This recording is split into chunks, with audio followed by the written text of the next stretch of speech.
Last but certainly not least, we have Dixie Salazar. She is an author, an activist, educator, artist, and poet born in Chicago, Illinois, and she currently lives in Fresno. She is a recipient of many awards, including the Horizon Award and Award of Excellence from the National Women's Political Caucus, and her art has taken Best of Show multiple times. She also took first and second place in the 2014 Fresno Art Council juried show. And her art was recently displayed in a one-woman show at the Monterey Peninsula College Art Gallery. So let's welcome Dixie Salazar.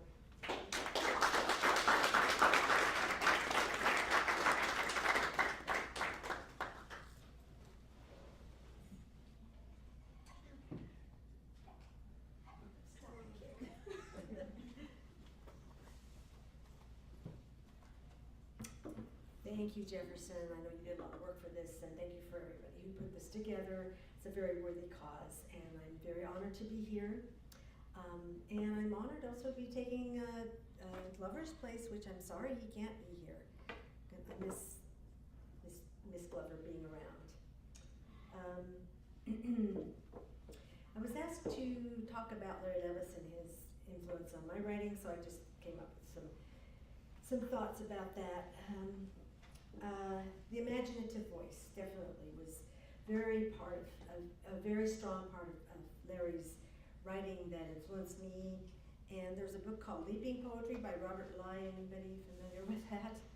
It goes way back. But anyway, I'm sure that he doesn't mention Larry in it, but I'm sure if it had been done later, he would have, because Larry's work to me personifies what Bly was talking about in Leaping Poetry, which is going from the conscious to the subconscious, back to the conscious, and back and forth all the time, which Larry did amazingly.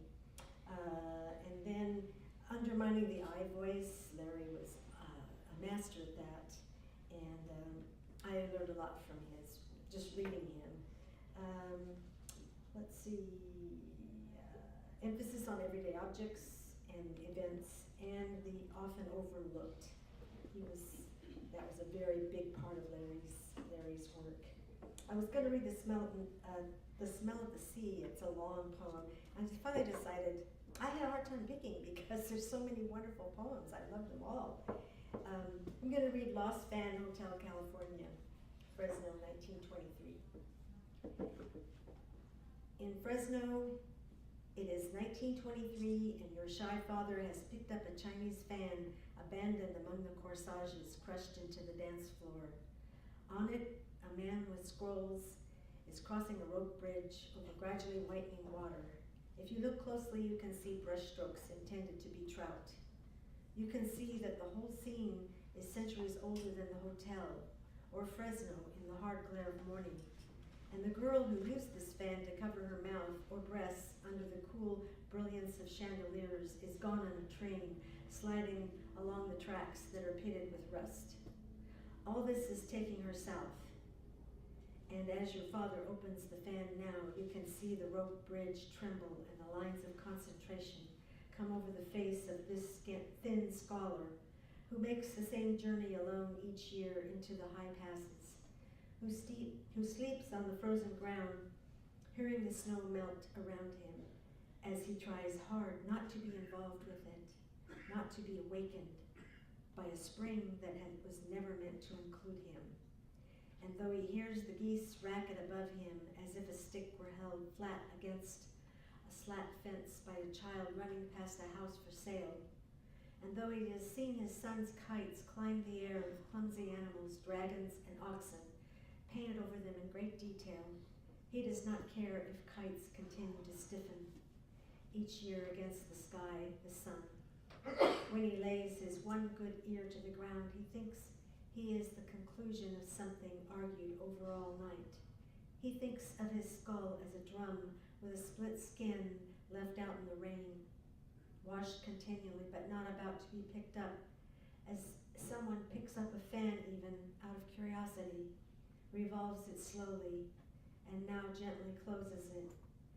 And though flies cover the chandeliers this morning, the new seeds steam underground, the snow melts, The mist rises off the thawing river, and the girl wakens in her berth, her face cradling a slight frown, as if she had just outgrown all dancing and turned serious like the sun. I feel like a musician now. I saw the Bonnie Raitt concert. You had to follow her singing "Angel from Montgomery." He said, "Oh my God, how can I do that?" I thank Ken and Suzanne for their wonderful poems. It's nice being a reader with you guys. Let's see. I'm going to open with the first poem by. It's about Omar Salinas, who was. He was a friend of my husband John's and mine, but of course John went way back with Omar. He had helped him with his poetry, with his writing, and helped him with his life. He kind of, Omar actually lived with him for a while. And the poem opens with an epigraph, words of Omar's, which he said, all the mad need is a ride somewhere. And I wrote this poem, it's called Yard Sale in the Fog, and there's a couple of things, references in it. It's a reference to cheeking his meds, which means in the mental hospital where I worked also and where John worked, that at one time, cheeking your meds is when you take, you stick your meds back and hide them so that they'll think you've taken when you haven't. And then there's a reference to eloping, which in mental health means actually escaping, not what we tend to think of eloping as. In this poem, I imagine Omar escaping from one of the many mental health facilities that he had been confined to over the years. And I think of him escaping into the fog and trying to find, and coming upon a yard sale and trying to pick up things at this yard sale that would help him on his journey away. Yard Sale in the Fog. For Luis Omar Salinas, died May 2008. Only those who've lost their shoes could find the broken wheelchair. Only those who've smelled time could stumble upon the table of fermenting Avon and outdated atlases, or strum the stringless ukulele. With only cigarettes to spend, he stowed away in a Magiclean truck, hearing crickets and cracked acoustics of the night nurse charting under his breath. Wearing a flannel robe and Burger King crown, he cheeked his meds and eloped in the fog, drawn toward the sweet loneliness of Fool on the Hill, the smell of Folgers and sugar glaze, with no plan but to fly on the leftover breath of starlings and blue hydrangeas for as long as the sky would have him. And he palmed the broken Bic, because no matter where he goes, he takes along the wounded spark some also call madness. With care, he collects fluffy day-glow slippers, bent valentines, and pillowcases embroidered with someone else's tears, the frayed provisions needed for his borrowed journey. I'm going to skip around a little bit here. This poem is called Exhuming Neruda. I heard a while back that there was talk about exhuming his body. I don't even remember now what it was for. It was some kind of, they were trying to prove something or other. But I was outraged by the fact that they would try to exhume his grave. And that's what triggered this poem. And there's a quote from Neruda at the beginning, from one of his poems: "Leave me in the midst of my own moon in my wounded terrain." And then there's a reference to green ink, and apparently Neruda only preferred writing in green ink. And the last line is a riff on his line, "Everything carries me to you." Maybe if you just know one thing, it is enough. Pick one thing like a seahorse or leaf to study, to sing for the rest of your life. Examine its history, eons ago with the first uncoiling, the first whisper and all it carried, a swirl of leaves sailing on forever into mist and music, boats that never dock, that sag in the river, the moon plows through, then rocks on the shore of your heart, while the stars stumble and fall down the broken stairs of eternity. Black crepe crackles in the fire blossoms, and drunken trees sing off key and gallop into the ruins. Even the gutters run with green ink. Fish scales chime on the wind, then sway into silence one by one. Let the shovels clang, hit hard pan and permafrost. All they'll find are blackened salt, fish bones, a needle with broken thread, and the charred strings of a gutted guitar. Music cannot be exhumed. Everything carries you to us.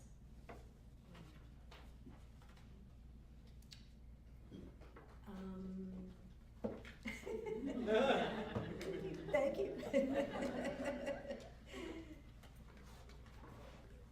This is called Elegy for the Artist, and I'm reading it because in celebration of the vote that we just got recently that let us keep Obamacare for a little while, even though it's not perfect, you know. I mean, it was a victory, and for the time being anyway. I'm reading this poem because the artist referred to in the poem was George Leroy. He was an artist here in town. He was also a butcher by trade. And he was one of the first, I think, casualties of the war on poor people's health. This was many years ago, in 1991 when he died, and he didn't have health care. And he put off going to the doctor, and by the time he was diagnosed with cancer, it was too late for him. He was a friend of mine, and he was a wonderful artist, and he lived to make artwork. There's a quote from Rilke. Go into yourself to find out if it's spreading out its roots in the deepest places of your heart. For George Leroy. Oh, and there's some references to different pigments in the poem. Gamboge, which is a yellow, and some other pigments. Chicken feathers fly at windshields from the dirty slatted truck where live boxed hens speed to market in the fiery dust of almond orchards, flowing past like rivers, heaped with flake white cargo under a violet sky, smeared with hot gamboge. Long haulers grind down 99, gears growling low and hungry into the wind. Sides of beef rock through diesel fog to the graveyard shift at the meat plant, where the butcher wets his knife on the edge of a morning star, as blue and solitary as steel. He trims the gleam of fat from a shank bone and tosses the hoof to the moon. All night, pound, chop, pound, every stroke on a steel, one tick closer to the hour when he'll hook his apron, bloodied like a Jackson Pollock, behind the door and step into new light leaking from the skyline. And for no earthly reason, not commerce, not renown, not even a new set of uppers to cure his crooked smile, he'll rush home through the chowdery fog with no bacon, eggs, not even black coffee to nourish him, he'll begin. And with blood still in the moons of his dark nails, the smell of it still in his hair, he'll rub out the second hand for no reason other than the hunger for color rooting in his heart.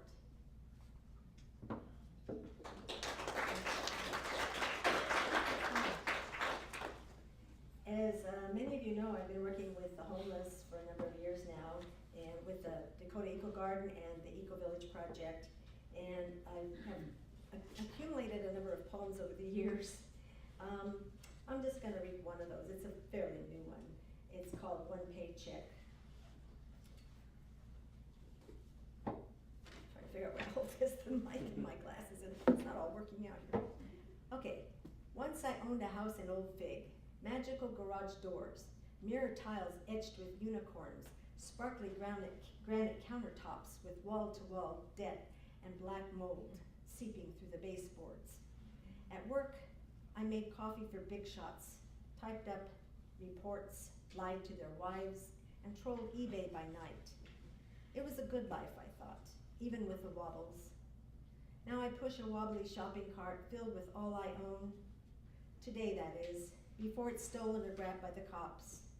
Pots for boiling top ramen, rusted hot plate, ragged toothbrush, stained pillows, and a cigar box where I keep my secret stash wrapped in velvet. Fish, giraffe, flamingo, octopus, swan, all spun from glass, and the best one, a unicorn, for when I get really hard up. Yesterday I traded a seahorse for tampons.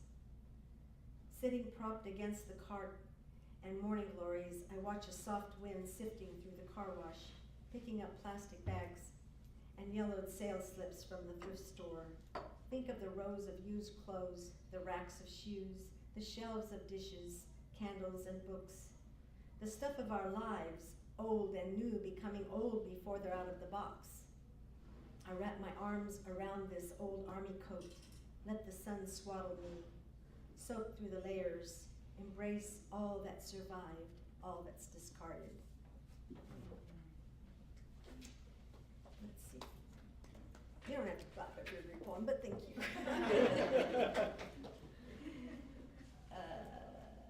Okay, I'm going to read this poem. Where did it go? I had this really organized. I don't know what happened.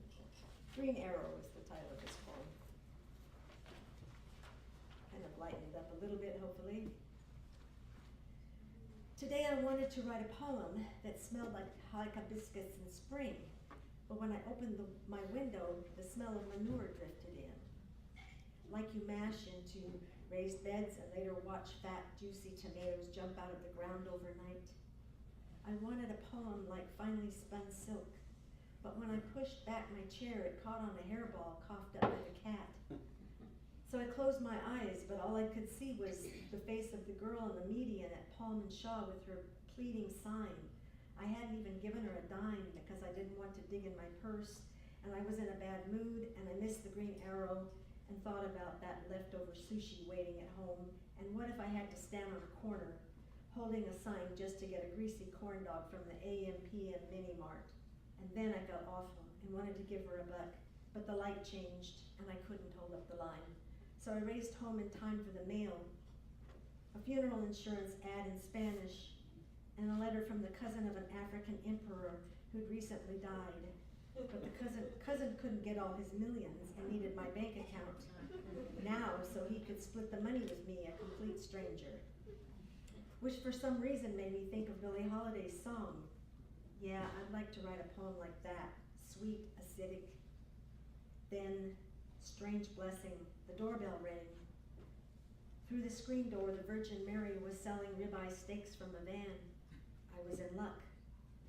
God bless the child that's got his own, I said, and shut the door, the smell of manure lingering, even stronger than before. Just a couple more poems. I was so organized before I got up here.